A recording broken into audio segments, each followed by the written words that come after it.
Hello to all my friends out there. Here we are again. Another day in paradise. It's cool.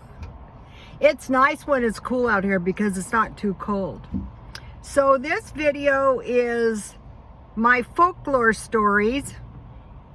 And when I was a kid, I went to college in Dixie College in St. George, Utah.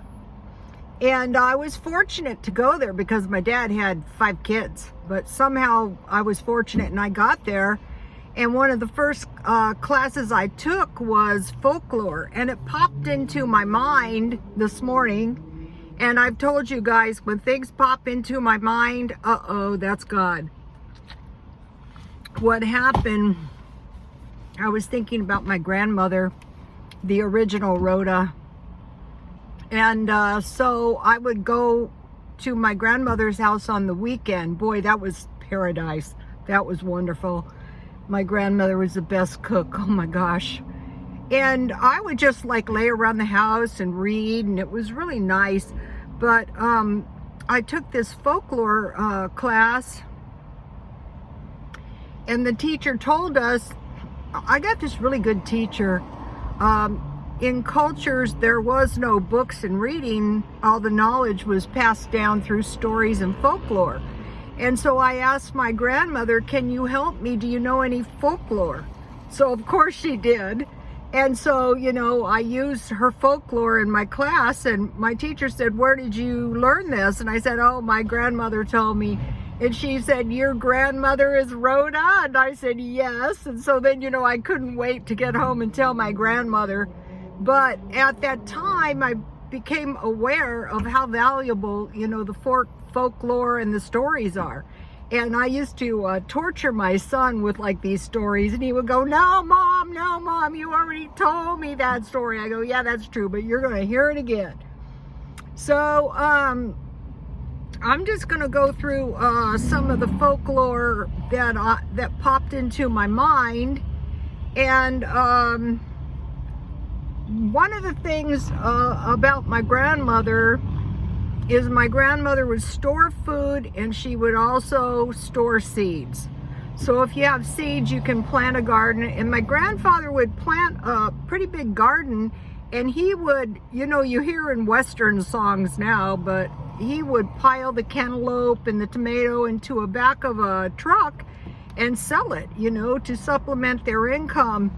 And plus it provided a lot of really nice food. How they could grow such delicious vegetables in the middle of the desert, well, down through the generations. And so another thing was, my grandmother always had a big pear tree by the side, one side of the front door, which shaded the house and also provided pears. And if you know any Mormons, they dearly, our family was a joke, you know, with my son, you know, would you like some pears? And my son would say, Mama, I hate fruit. I go, yeah, me too. But, and then when I was married, I had this nice trailer, and I planted 2 lemon trees, Meyer lemon trees. And they really look pretty. So, you know, trees can be used for ornamentation as well as, you know, fruit. And so I'm just going to go through a few of my own personal stories. I know some of you have heard them, but I have all these new followers, and welcome to all the followers that are new.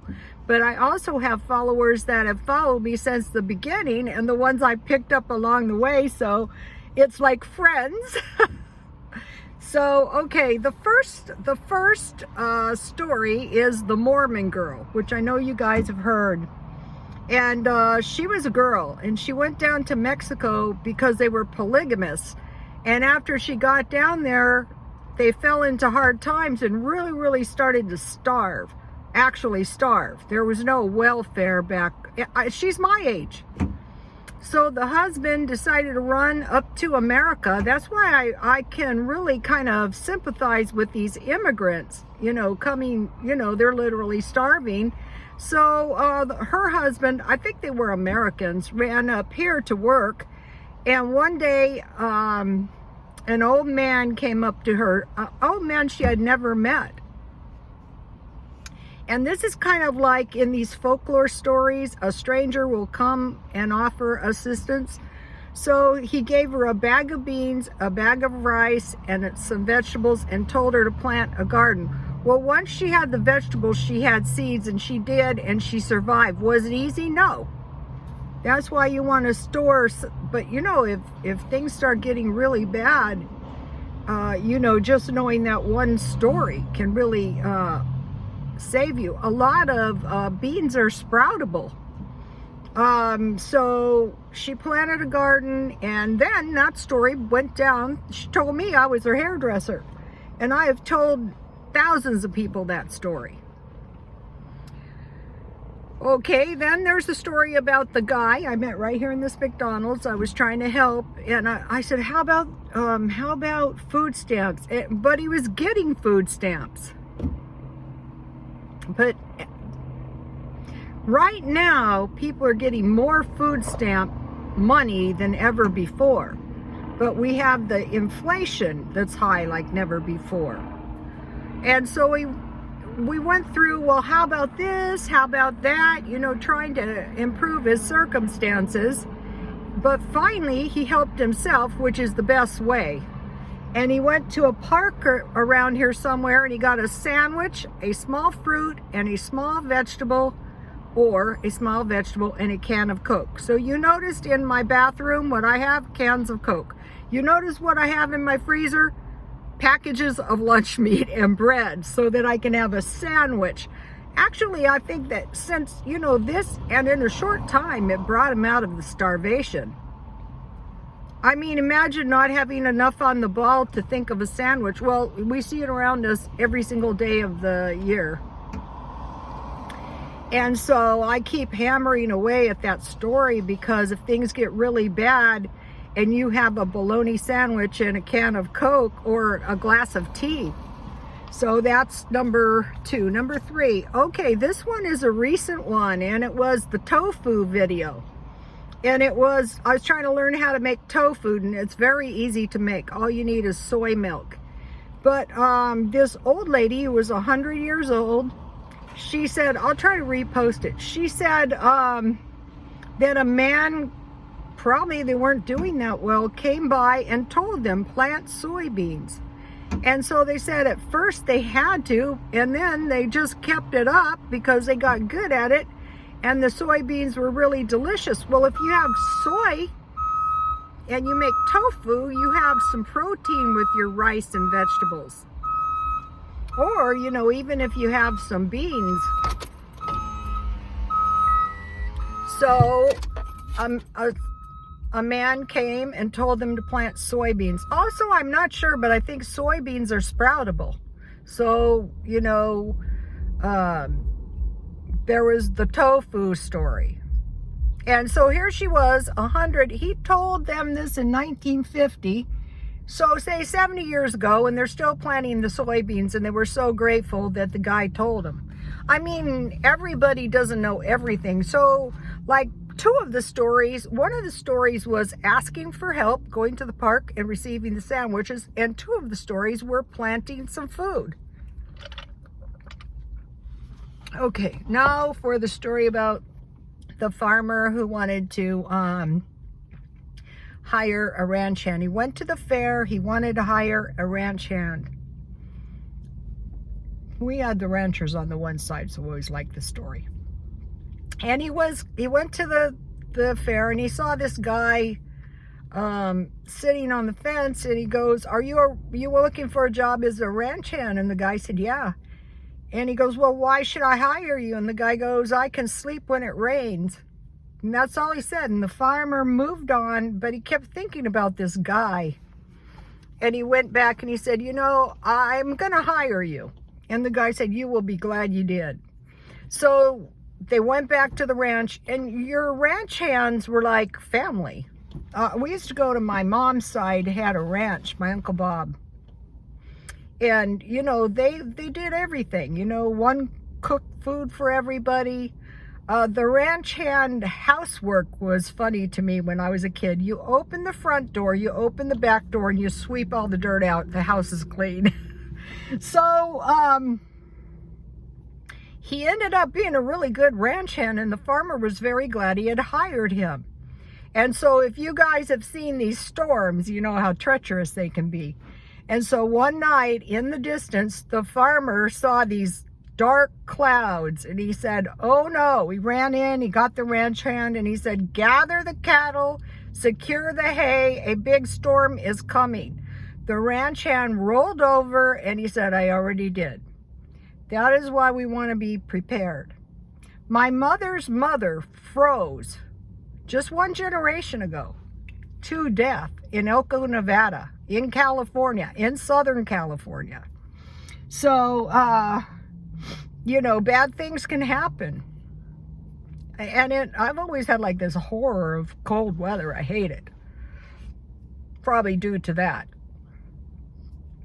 Okay, one time, now we're on to story number 5. One time my customer and I had this, it was a discussion. What is more important, milk or cheese? She said cheese. I couldn't live without cheese. I said, no, you can't live without milk because then you can't have gravy. And she goes, no, you can't live without cheese. She was from, I think, Norway or one of these places. And so you know, neither one of us could convince the other one to go the other way. But recently, when I learned how to make the cheese with milk and vinegar, I think I just won the argument. So I can have gravy and cheese. Yeah, it's not the best of cheeses, but it'll do. So cheese or milk. So you want to stockpile milk, whole milk. Okay, now here is something from my grandmother. Bread, homemade, and gravy, homemade. And they would feed the babies bread and gravy. Were their babies starving? No. Of course, they did have dairy farms.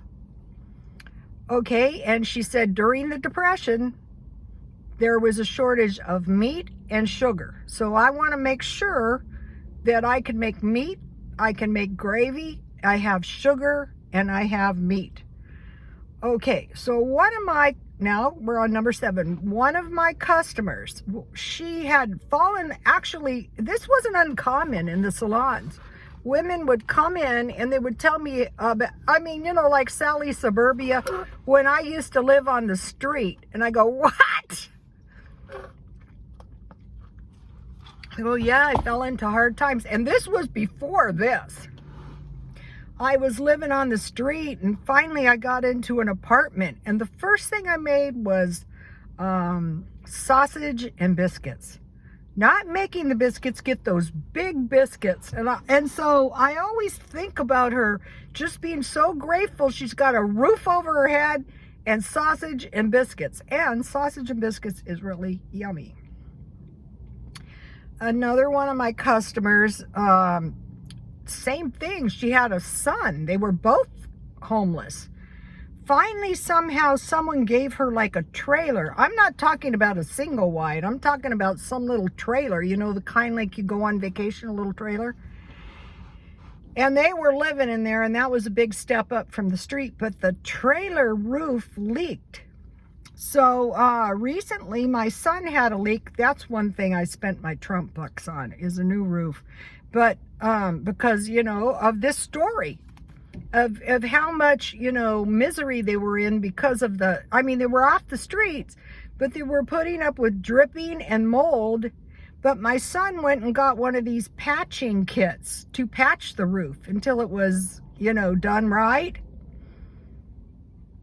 So put that in the back of your mind too. I mean, even covering the thing with anything to keep the rain out. You know, not just like being like the learned helplessness. Of course, women and roofs, I don't know. I think I could get up there if it was the difference between ruining my dwelling. Okay, now I want to talk to you about the rabbit and the turtle. The story of the rabbit and the turtle. The rabbit, or the hare, they were in a race, and he went barreling past the turtle and decided to take a nap, and the turtle kept plodding along and eventually won the race. We all know that story. So I mentioned to you guys, and I was thinking about this, I told you guys, I don't know why the people I work with were so broke all the time. Well, then something popped into my mind. They would live like paupers all year, but then go on a month-long vacation. And I would be back in the salon working every single day. Casinos. My whole goal in life was when I retire, not while I was working. And I actually am a pretty good gambler. I never lose much, but going to the casino regularly, which is fine if you can really afford it. I was working for this lady one time and she could barely pay the rent on the place. And I called up, "Hi, where are you?" She goes, "Oh, I'm in LA." I go, "Why?" She goes, I'm getting dates. Okay, we have Iraq stores here with really good dates. You know, dumb stuff like that. Buying new cars when you're like not that well off. I'm glad my car is paid for.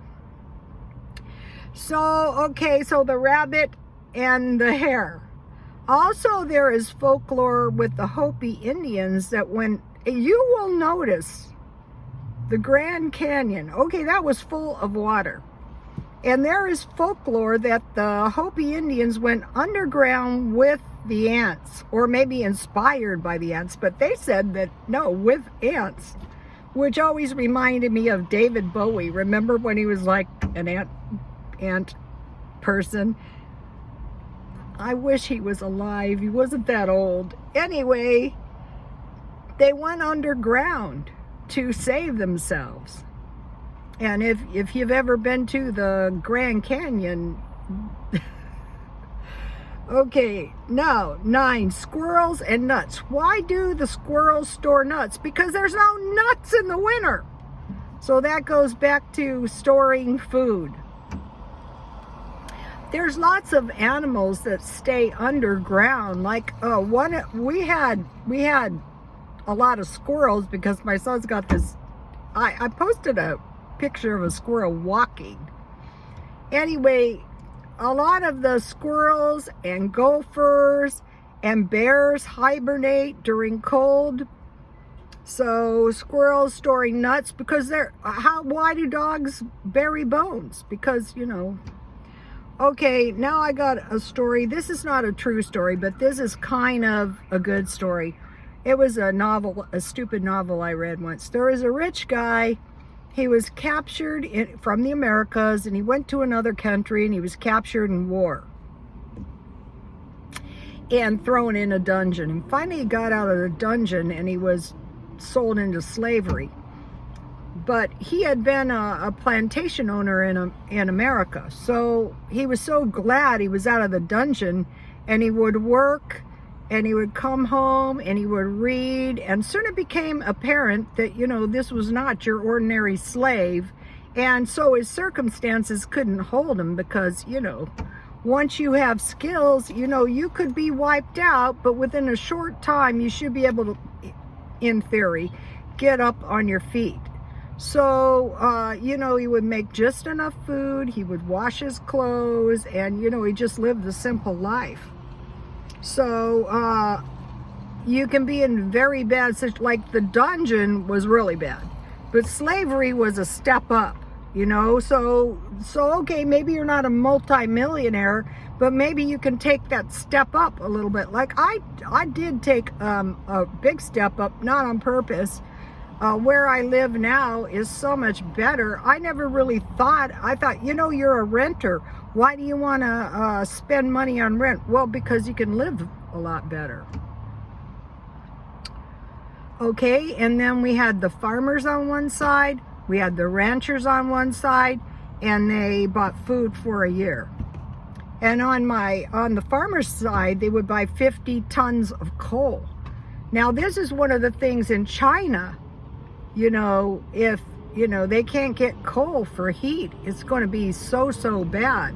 So we're watching China to see what's going on over there in China. Some people are predicting that the Chinese are going to throw us into a deflationary period. The cost of coal, the cost of lumber, things like that. Okay, then there's a story about the farmer who lost his crop.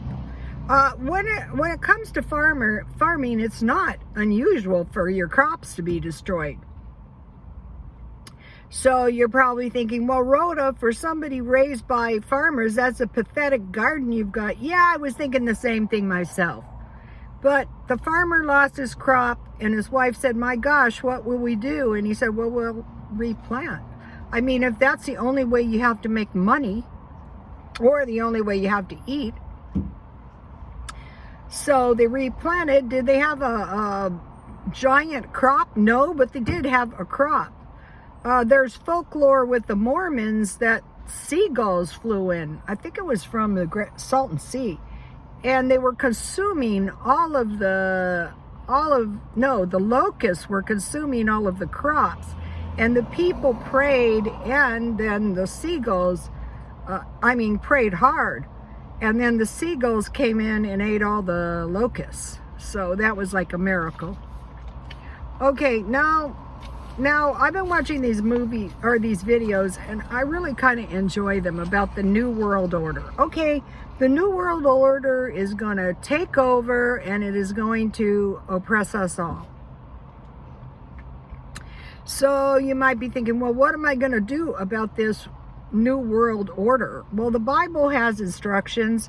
We are in the world, but not of the world. That means we don't have to participate in every, thing that is out there. We live our own lives, and, don't kick up dust and we'll be fine, pretty much.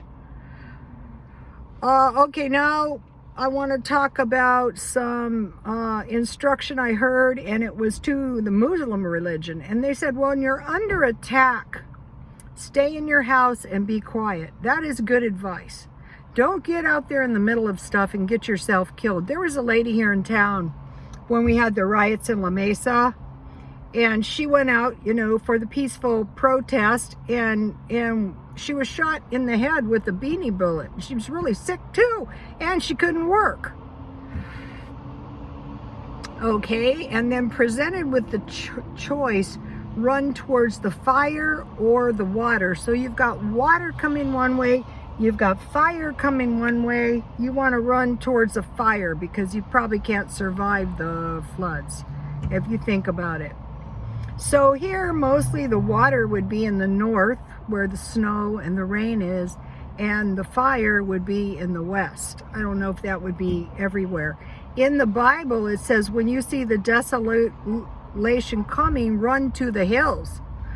Even on foot, I could be to the Takati Mountains probably within a day. Okay, I want to talk about, and people go, well, the Christians are going to be persecuted and killed by the Satanists. Okay, in China, the Christian religion was underground, and they survived. And they were asked, how did you survive? And they said, well, we knew we were under persecution. So, also when I went to the Adventist church, several of the missionaries were murdered at this day and time in Asia and in Africa. So if you're apt to be killed, it's not a good idea. For one thing, when I was an EMT, we always wanted to survey the scene, or even in hospitals, because if you run in there where fools dare not and you get killed, then who's there to take care of your family? Who's there, not good? Okay. Now, another thing is staying in the way. Okay, so like say a way that has worked with your family down through the ages, you want to stay to that way. What I do might not necessarily work for you. A lot of the stuff I do will work for you. But like say my dad's side. Okay, my dad died young, which was really bad. This is what we're talking about. No dad. My uncles just died. This is 20 years later. But anyway, and one died of the COVID. So, I don't believe he could help it. He was old, and God knows how he caught it. And then the other one was very old, and they stayed to the way that worked. And I'm always saying to my son, just stay to the ways. Just do your work, come home, eat a little dinner, you know, enjoy life, enjoy the baby, stuff like that.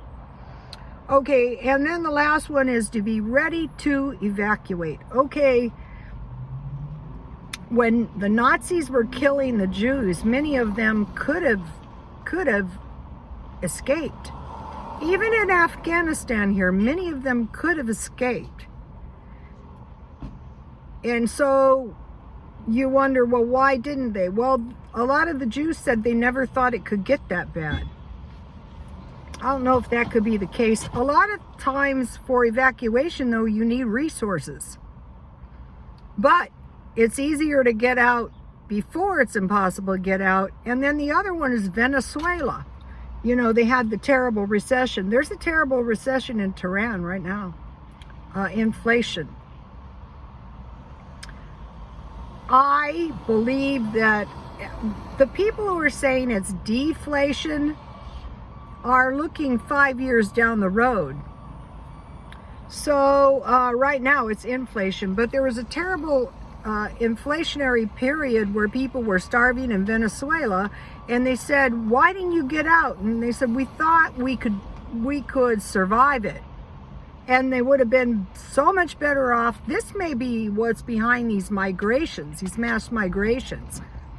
I was just hearing we've had some pretty massive migrations in America, people fleeing these high cost areas. I think it was people going to Mississippi. It is probably cheap there. They're fleeing out of California, New York. So being willing, like, okay, like in San Diego, do I think that cost is going down anytime soon? No, absolutely not. In fact, you know, it's probably going to increase. And so then going back to the rabbit and the turtle, it's just best to just all the time prepare, keeping this stuff in mind, saying, uh-oh, this is not good. Uh-oh, I better be careful. So you guys, that's my folklore for the day. And if you guys have channels and you have any of your family folklore, can you leave it under the comments? Because my followers and I will watch it immediately. Please like, comment, and subscribe, and God bless you all.